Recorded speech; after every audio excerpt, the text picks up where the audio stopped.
নতুন পীর সাহেব যিনি নতুন ইমাম সেজেছেন উনি নাকি কোন কার্ড দিবে আর বাংলাদেশ বেঁচে যাবে। আমি বিনয়ের সাথে জানতে চাই, ওই যে কার্ডখানা দিবেন ওটার বদলে কত টাকা চাঁদা দাবি করবেন আগে সেইটা বলেন। আপনাদের চাঁদার যন্ত্রণায় দেশের মানুষ জর্জরিত।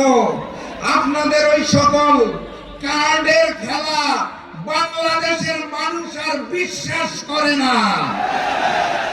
বাংলাদেশের মানুষ জানিয়ে দিয়েছে ঐক্যবদ্ধ বাংলাদেশের পক্ষে 10 দলের পক্ষে আগামীতে বুলন্দ আওয়াজ উঠবে।